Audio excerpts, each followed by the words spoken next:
Hey, everyone. I'm Dan Whedon. Welcome to Unleash the Podcast. This is the Michael Jordan episode. It's number 23.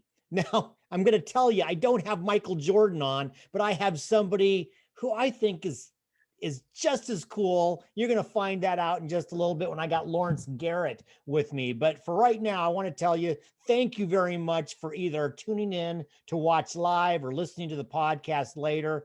For those of you who have not done it, please subscribe to Unleash the Podcast. We're ubiquitous. You can find us anywhere where you get your podcasts. We're on Google Podcasts. We're on Apple Podcasts. We are on Stitcher. We're on Spotify. We're on Amazon Music. Some of you watching this on the Facebook page know we have a Facebook group. If you're listening to the podcast later, jump on Facebook, find Unleash the Podcast, and we'll be all set to go. By the way, one more quick thing before I introduce my friend Lawrence Garrett. Some of you may not have known that the logo that you see for Unleash the Podcast, we had a name the logo contest. We're going to name the bull every year. It'll have a fun thing to do. So for 2021, I put this out to the Facebook group, and the judge and jury was my granddaughter, Ellie. Ellie is 3 years old. She was given the list of names, and she chose Vivo the bull for 2021. And the person who won that won a year patron membership. So that's pretty cool. Oh, did I mention patron membership? Think about becoming a patron member. We start at $5 a month. We've got some great bonus episodes that you're going to get a chance to see, some behind the scenes, and our guests are also giving some guest resources. So more on that at the end, but check out unleashthepodcast.com, subscribe, become a patron member, and while you're at it, give us a 5 rating. I hope you're enjoying what we're doing. But enough of this. Lawrence Garrett. You know, Lawrence, it's been a long time. Welcome to Unleash the Podcast. Welcome to episode 23, the Michael Jordan episode. He's one of my favorite basketball players and athletes of all time. Welcome. Thank you for coming. Well, thank you, Dan, for allowing me to be here. I'm actually going to name the bull right now. As you were talking, I looked up the Chicago Bulls mascot name, and it's Benny the Bull. What is it? How about Benny the Bull? Benny the Bull. So I'm going to name the bull Benny. That's my insertion of a name for the bull. You're going to have to fight with my 3-year-old granddaughter over Vivo. And by the way, let me tell you, she's tough. I'm going to lose. But I just figured since it's Chicago, it's 23. I figured in theme for today. You know what we can do though? Listen, we can aim at 2023 to be Benny. How about that? Boom. Done. There we go. There we go. I'll start planting the seeds with Ellie and her sister Maddie, who by that time will want to have a say in it too. So hey, you have to promise to do the Chicago Bulls theme. You remember that theme music? They'll come. It's awesome. Right. Da, da, da, da, da, da. Oh, I love that. I love that. And one of these days, and I'll talk about the day I met Michael Jordan briefly. But you know what? I remember the day I met Lawrence Garrett. I don't remember what year it was. I got to tell you, it's probably been 5-6 years, Lawrence. But I was at the Washington Athletic Club, and it might have been a Chamber of Commerce event. I don't know what it was, but you were the speaker. And I was so captivated by your story, which I'm going to ask you to share a little bit. We got a chance to get to know each other, to become friends. And that's how our relationship started. And the reason I've asked you on here is a new project that you've got going that I'm really intrigued about. I know it hits your roots of education and high school kids and things like that. And so we're going to talk about that a lot. But I'd love if you wouldn't mind sharing your story from Katrina, New Orleans in 2005, and Katrina, and how you made it up to the Seattle, Puget Sound area. Yeah, for sure. Thanks, Dan, for having me on, and excited about my new book, The Equity Starter Kit, that I know we're going to get into. But my story and how we connected. The Seattle Chamber of Commerce actually heard me speak at the I believe it was the Seattle Urban League's annual breakfast about my story from moving from New Orleans, Louisiana to Seattle, Washington, and what that transition was like, and how did I get, kind of acclimated into the culture of the Northwest.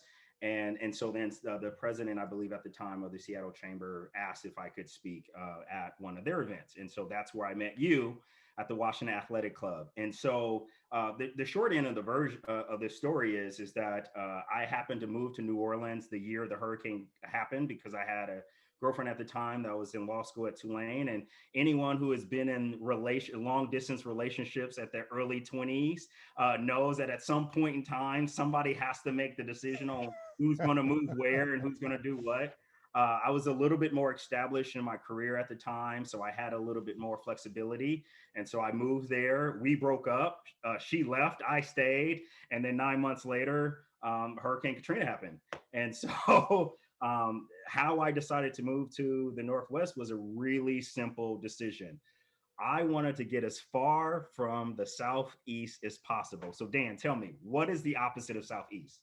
If my map skills are good, it would be the Northwest. Bingo. That's exactly how I made it. So I just looked at the map and I said, oh, Seattle. I've always wanted to go there. I was 23, 24 at the time, and decided to say, I'm packing my bags and want to get away from anything of where a hurricane can hit. Right. And so, yeah. So you came to earthquake country. Right. Right. But I'm from California originally, so I've slept through earthquakes. That doesn't bother me. For some reason, it's when I hear about hurricanes, I get, a little nervous around that kind of stuff. So I've been here for the last 15 years now. I want to dive into the equity starter kit. You and I have been friends on Facebook, and I've been watching. This came up. I think I saw it about a month ago, and that's when I asked you to come join me on the podcast. Talk about what the equity starter kit is. And by the way, I'm going to put it out here first. I know Lawrence will tell you. You can find this at www.828. The number is 828flow.com, the equity starter kit. Lawrence, talk a little bit about the genesis of this, the why, and what you're trying to do with it. Yeah, for sure. Thanks, Dan. And so, the equity starter kit is exactly what it is. It's a starter kit on even understanding how equity works. So two things that I have found in anyone who has tried to pry themselves into the world of understanding equity, diversity, inclusion is that it is miles wide and miles deep. And oftentimes, most people don't even know where to start. Like, where do I even start to even understand the path, the journey? How do I even know I'm going in the right direction? And if we were to be honest and frank, it comes with a lot of kind of provocative thinking and statements. It comes with conflict. It comes with confusion. There's a lot of different things that show up anytime you hear the word equity come up, or even the word, let's say, social justice or anti-racism. Anytime you hear those kind of key words, those are triggers. And it can send people in many different directions, oftentimes based upon their own experience with the word. And so this was a book to say, if you really want to get this, this is kind of like your starting place of where to go and how to get there. So as I'm reading on the website, I love this. It's a guided blueprint for creating equity and inclusivity in high schools. I know that when we first met, you have a heart for education, for kids, for young people. And so it seems like, and correct me if I'm wrong, but it seems like this is really aimed at hitting youth. While there might be some, probably is points that adults can certainly use, is this really aimed at teenagers, and or can adults, if you're a business owner somewhere, could you grab this and say, I can learn from it?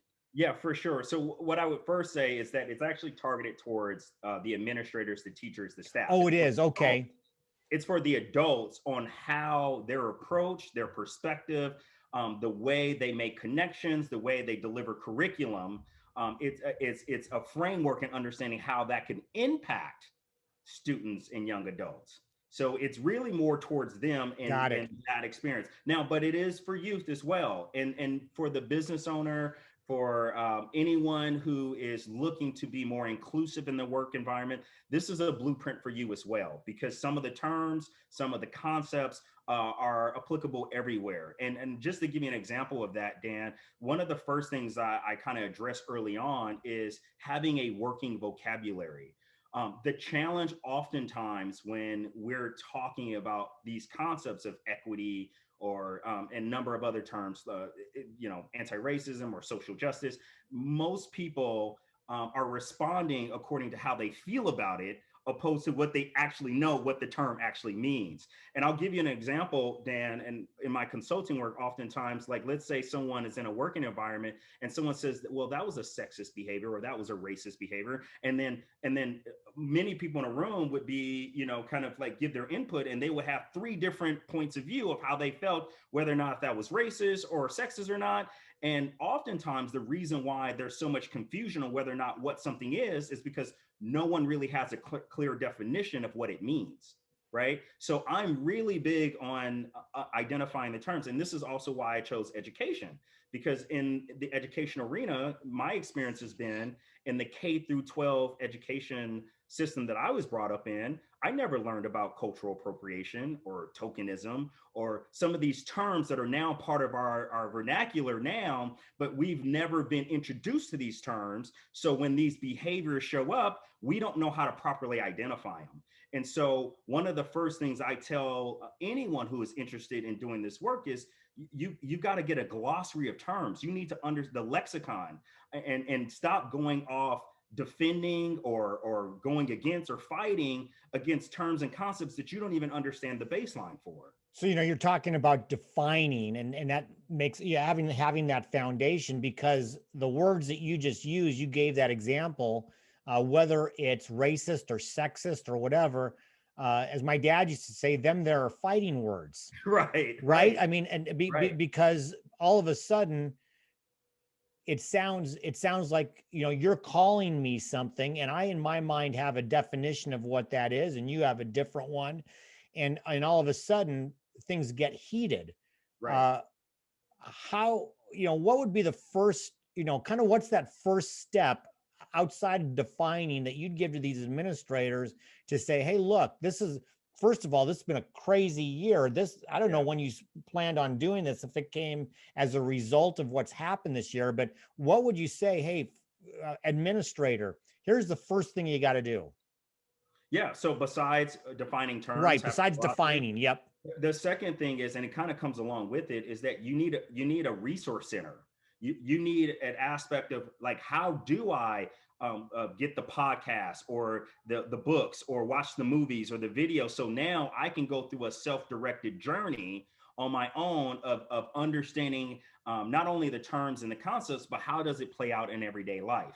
So that would be step two. Step three is, how do I build a trusted community or relationships with folks that I can now ask questions, that I can now kind of explore my own understanding of things, and then I can calibrate in regards to what I need to do next. And then the next thing I would say is going to a stronger kind of personal journey of what I refer to as maybe a cultural identity mapping. This also deals with racial autobiographies. There's things in regards to, now I can take account of my assessment of where I am in the world and how that could potentially impact others. So now I'm taking notes down because I have so many questions popping up. I'm scared I'm going to forget one. So I'm going to ask them in the order that I kind of thought about this. Yeah. How do parents fit into this? Obviously parents play a huge role in the whole concept. How do parents play in this? I think the first thing is to not ignore it. I think we came from a culture that says, I don't see color. And the truth of the matter is that's not really the truth. I mean, I understand the heart behind it is that you want to see people for the character and for the actions and the stuff that they do. But what it signals to some degree is to say, don't pay attention to it. Right. And the problem is that when you don't pay attention to it, you may be unaware of the impact that it's having for people who are from historically marginalized groups. And so the idea, let me say it this way. When someone says to me, I don't see color, I say that's a privilege. You get the ability to not see it. Yeah. because Yeah. because when I walk in certain environments, I have to be aware of what comes along with that, if that makes sense. And let me flip it another way too, because I think oftentimes when someone hears me say that and they see kind of the skin I'm wearing, they think I'm just focused there. Let me talk about being a guy, and let me talk about guy privilege, right? This was the thing that really kind of shifted the way that I wanted to show up in the world in every aspect. I had an opportunity to go to a gay club, and I had never been part of a gay club or that scene before. And the first thing that stood out to me as I'm cisgender, meaning heterosexual, in regards to how I identify, how I operate, and so I'm not the norm there. And so the first thing that blew me away, Dan, was that all the women in the room felt free. All of them. All of them they're dancing, and none of them are doing the holdings of the hands going to the restroom. None of them are doing the huddle up. None of them are doing any of the stuff that I'm traditionally used to seeing going into a bar or a nightclub. And then I'm sitting there and I'm just like fascinated about how much fun everybody is having. And so I had asked a group of gay men and women that I was with at the time, and I said, tell me about why this environment is so different than the environments I'm used to. And what she described was, clearly you're not aware of the male chauvinist, sexist behavior and the groping that happens in male, heterosexual, male dominant environments. And I said, no, why would I? I don't have to think about it, right? Right. Because it doesn't impact me, right? No different than me and you, Dan. The last building we walked into as able-bodied people, did we sit and ask ourselves, I wonder if this is ADA compliant? Right.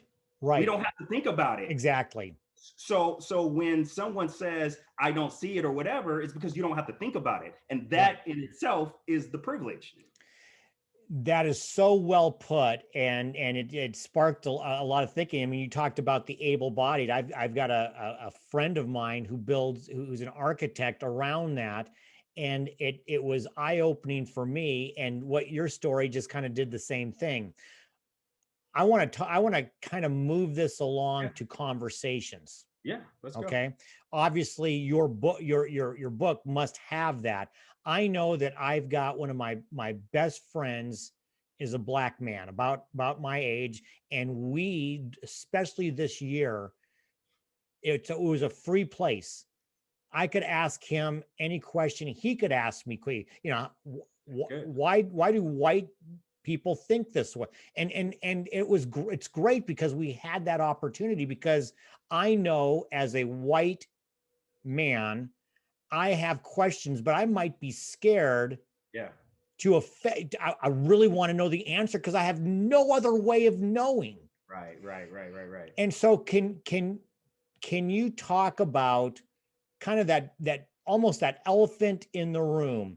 Yeah. How do we get people talking to each other respectfully, but really trying to engage and understand the other person? Yeah, absolutely. I think the first thing is we have to establish empathy, right?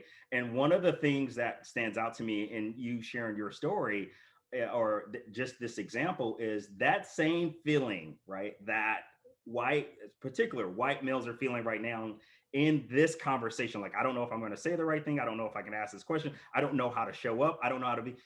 People of color experience that every single day. Right.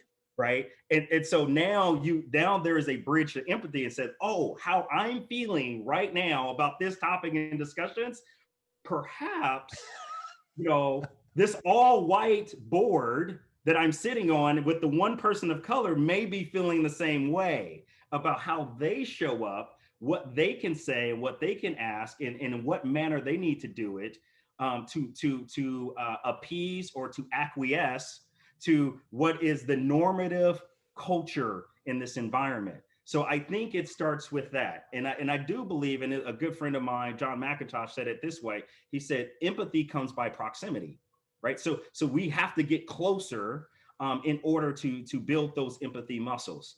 I think the second thing in this is I describe it as 4 forms of communication. We can debate, we can dictate, we can debate, we can have discussion, or we can have dialogue. Let me highlight all 4 of those. When we're dictating, it's about dominance, it's about control, it's about power, it's about I'm right, you're wrong, shut up and listen, right? That's one. Yep. Debate is about us having this intellectual jousting, right, of trying to prove one person wrong at the, one person right and one person wrong, right? It's So a again, it's a zero-sum game, right? Zero Yep. sum.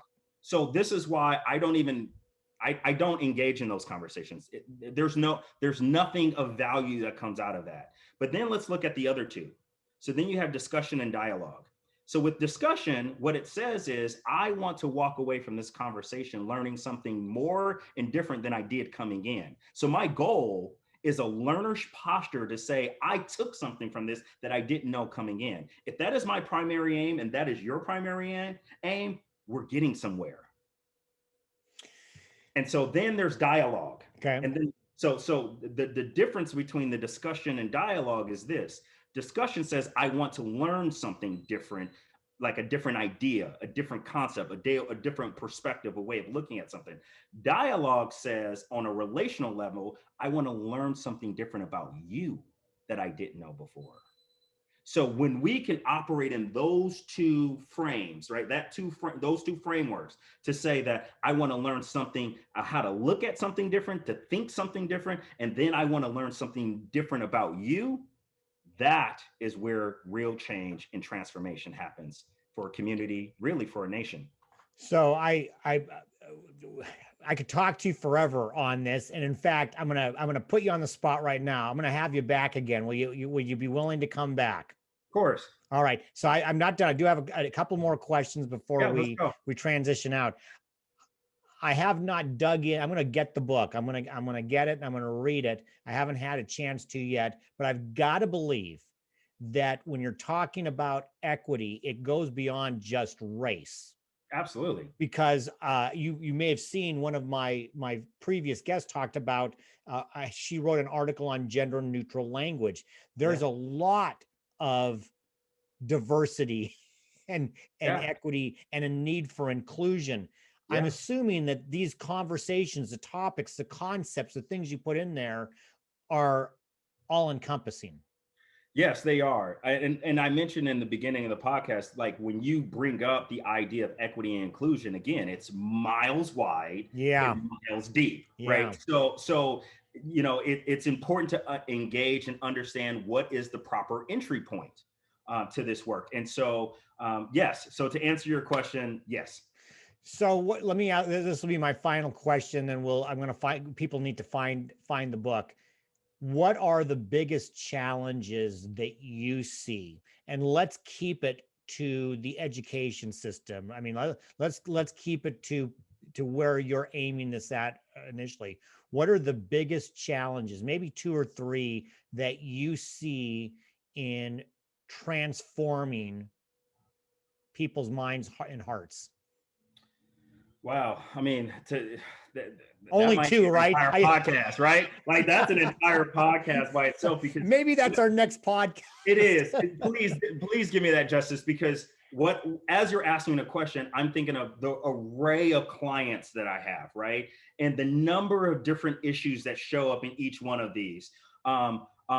Unique, and some are similar into some degree.